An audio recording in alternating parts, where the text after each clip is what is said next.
this is a collaboration between journalists and technologists from the Washington Post, Bloomberg, Il Sole 24, or I'm pretty sure I'm getting that name completely wrong, but they're from Italy, India Today from India, and they've been developing an AI-based tool to navigate complex census and climate data. So to speak about the project, we have with us Athar from Bloomberg, Piyush from India Today, and we should ideally be having one more speaker who is Silvia. So Lakshmi, thank you for the introduction. As you said, we are the Data Robot Aide team, and we decided to build an open framework that is able to query, collect, and analyze data in order to facilitate all those journalists who need to use structured data. And we did that keeping in mind that a large number of news people are not too familiar with using such data, and therefore they may find it particularly challenging. Next slide, please. So we decided to build a prototype that is able to analyze census data as well as climate data. And we chose those two specifically because there's lots of data available in these two fields. They are particularly useful to journalists for their stories, but at the same time, it is not so easy to access as well as make sense of them. And therefore, we try to address the two main needs that newsrooms have when it comes to such data. The first one is having very quick access to specific data that can be used right away in articles.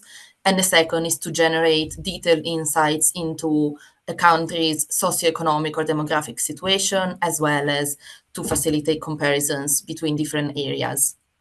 And Athar is now going to take over. Right. So as Silvia said, it can be a little bit difficult for journalists right now to access some of this data. Just as an example, this is the data portal for the US Census Bureau. And it works for what it is, but it can be very, very overwhelming, especially if you're not an expert on census data and different census variables.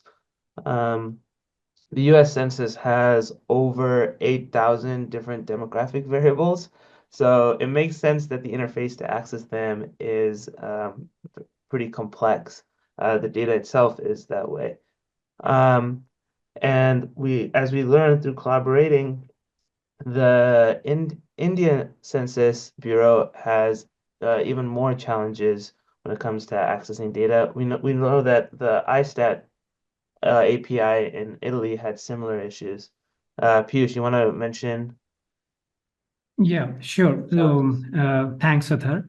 So we had our last census in India in 2011, and the next census was scheduled to happen in 2021, but because of the COVID, it got postponed. Now, as per the government, they're planning to conduct it next year. So and the data is like in the form of spreadsheets, not in the form of like an API, like US and for Italy. So yeah, so there are some challenges over there for the census data for India. So what we did was we pivoted to the climate data for India. Like we have the data for the last 120 years with daily data from 1901 until date. We have the rainfall, we have maximum temperature, we have minimum temperature at a very detailed resolution of 12 by 12 kilometers.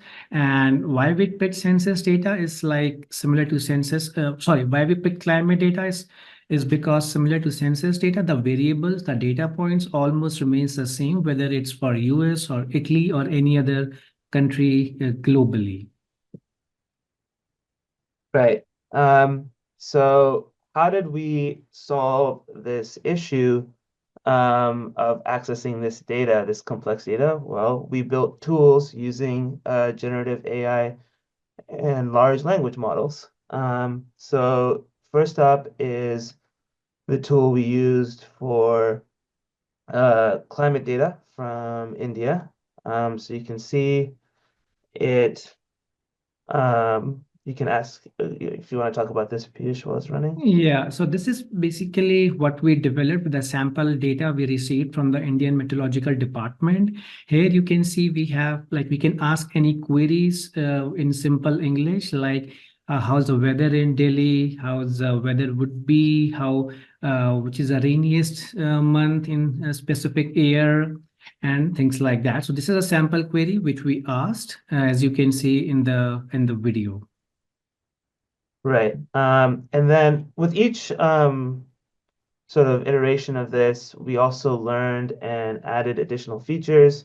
So with accessing US data, you can do the same thing, right? You can ask a simple natural language query, and it will pull out your answer based on census data from the API, but then it'll also give you all of the relevant data from that same source, from the US Census in this case, which is especially helpful for data journalists or people that are trying to build graphics around this or do some of their own comparisons. And then with iStat, again, you can ask it a question. So in this case, a very specific demographic question about women living in Tuscany, and it'll pull the correct data from the iStat data set. But you can also switch to analysis mode, where now you can take data that's been pulled in the past or that is pulled with a query and run more advanced analysis over it. So you can ask it things like totals or ask it to average something, and it will do that for you. And for this tool, we actually used two different agents running simultaneously, and this helped us test for accuracy, um, because their answers should match up. Anyway, so these are some of the technologies we tested in like the prototyping phase. I'm going to hand it back to Piyush to talk more about these and then Thanks. what we ended up with. Yeah, thanks, Azhar. So, like as you have seen, we have built three examples: one with climate data for India, one with census data from US, and one from census data from Italy. So we experimented with a couple of technologies, including a couple of LLMs also. So we experimented with Gemini, we experimented with OpenAI's GPT APIs, and we're also experimenting with Llama 7 billion the model with 7 billion parameters. Because we intend to, like Silvia and Athar mentioned in the beginning, we intend to create an open framework. So we're also focusing more on open source language models. And in terms of backend, we experimented with like Google Cloud, AWS to connect the front end and the backend. We used Fast API, and for the complete framework, we used Django. And as far as the databases are concerned, we used Postgres, like the VectorDB, ChromaDB. And for front end, which you have seen in the above demos, was built using React, Vue, and for Streamlit. And now, after experimenting with these technologies, now we have like evolved our architecture. The final architecture, as you can see on the slide. What we have done is we have included all the feedback from our experiments. Can we go to the next slide, please? Sure. I just want to make a quick note here just to sum up what we've done, and then I'll hand it back to you, Piyush. So just to be clear, what we realized throughout this process was the actual valuable thing we had was this architecture, this open source framework that we wanted to build, because by experimenting with both climate data and census data, we realized we could actually take any structured data, as one input. The other input's always going to be like a natural language question. And then what was really valuable was all the processing and stuff that happens in between. So that's what Piyush is going to present. Yeah, so the final architecture looks like this. This is one part. So what we have done is we have included few features into it. Like for example, the conversational history. Like for instance, when you talk to ChatGPT or any other language model, and the LLM remembers the previous context. So here we have included the conversational history as well. And what interesting thing we have done here is we have created some sample queries based on the data set that we have. Could be climate, could be census, and what are the possible queries people or journalists can ask. And we have created their embeddings into the vector database, so that whenever a new query comes, it can do a reference check, semantic check with the existing queries from the vector database, and then it goes to the LLM for processing. And the output also goes to the conversational history, so that when the second query comes, the LLM remembers the first query, the response, and the context, so it can answer accordingly. Now, to explain the process in the next slide, as we can see, what happens is when we get the query, we refer it to the vector database to find the similar queries. We will be defining a threshold score. So and if the queries in the vector database are above a threshold score, then they will be passed to the LLM along with the input query and the default prompt. And however, if no queries matches that score, then it will be just use it plainly. And once all these prompts, the input query, the default prompt, conversational history if available, goes to the LLM, then it talks to the React agent, where we convert the input query to SQL and talk to the database to find the suitable answer, as you have seen in the above 3 demos. And I mean, just to conclude what Athar has said, it could be relevant for crime data, could be done for healthcare data, could be for elections data, any structured data. And this framework can be used to build something like a conversational chatbot chatting with your data. Yeah, so this is our team. If your newsroom would like something like this, please reach out. Yeah, thank you. Super work, Piyush, Athar, Silvia, thanks for presenting this to us. I know that now you're going to take some questions. So if anybody has questions, please use the Q&A functionality. I think there are 2 questions in there already, one of which was kind of answered, but I'm going to just repeat it now. This is the question from Basak, which says, can the systems you've developed, such as the Census Newsroom AI, be used to fact-check questions like verifying the accuracy of a statistic or claim about population trends? If this functionality isn't currently available, are there plans to implement it in the future? So I can answer quickly for this one. I think one big advantage of that tool is that it pulls data directly from the Census API. So we know that if it makes a mistake, it'll pull like the wrong variable and you'll get different data, but it'll still be accurate for the variable that it's giving you, if that makes sense. So it could be used to fact check. The analysis part of it, so when it runs, statistical functions over the data, that is a little bit harder to check. So what we did in that case was run 2 different models and compare their answers to make sure we have, and this was done, demoed with the iStat data from Italy, to make sure the answers are correct. And then we incorporate feedback for that to improve it over time. Thanks, Athar. The next question is from Navnid, who says, how do you use 2 agents you mentioned to control for accuracy? And there's a follow-up question, which I'm also going to just mention right now, which is, for the backend, did you look at using code interpreter type technologies versus natural language to SQL, etc.? So I've just highlighted the questions for both of you. Yeah, sure. So I guess I can answer the first one quickly, which is we checked for accuracy. So it was like, how did you use 2 agents, right? Basically, we would compare the answers. So they would be operating off of the same data. And so the answers should be the exact same. And if they ever varied, then we'd have to go back in and, provide feedback to the models to make sure for whichever one was accurate versus whichever one was incorrect.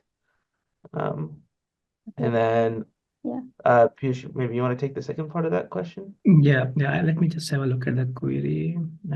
Okay, back.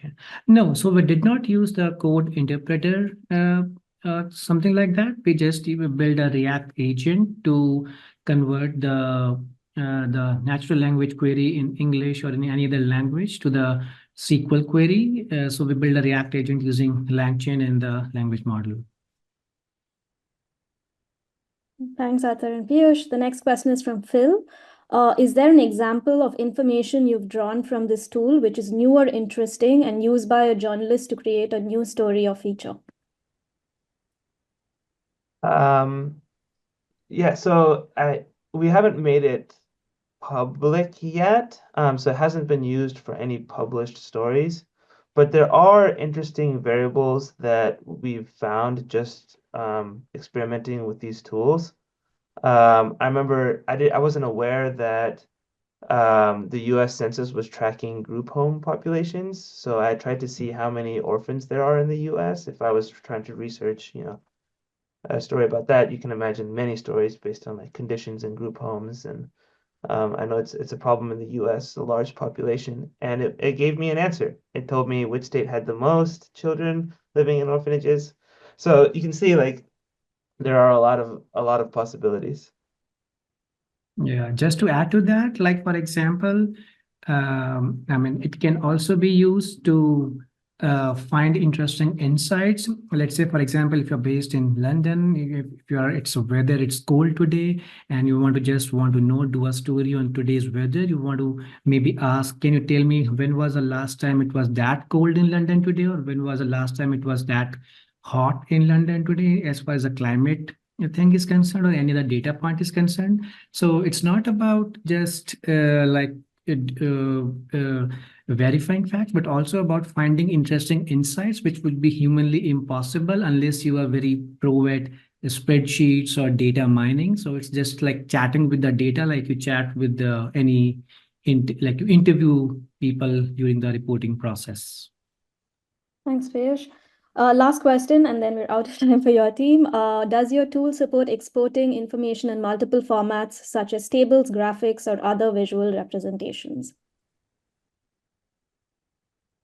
Yes, short answer is yes. We have plans to add sort of visualizations that are generated from the data you asked, like graphics and things. And then right now you can download the data both as a CSV, especially for climate data, and then also as a JSON. But we're working on improving the outputs and yeah, like as we speak. Yeah. Okay, do you all want to do the last question as well from Istiak, which is great tool. Do you have any sort of metrics such as how accurate the answers are from the tool? How did you improve accuracy over time during development? Piyush, you want to take this one? Sure, sure. So that's a very important question. So it involves a bit of everything, bit of fine tuning, bit of prompting, bit of checking the questions at every level, bit of like experimenting how accurate the SQL queries are being made, because the accuracy of the tool depends on the accuracy of the SQL query, because ultimately the SQL query is going to talk to the database to find the respective data point, which would be the answer. So it involves a bit of everything. Thank you so much for your presentation and all your efforts so far. Great work.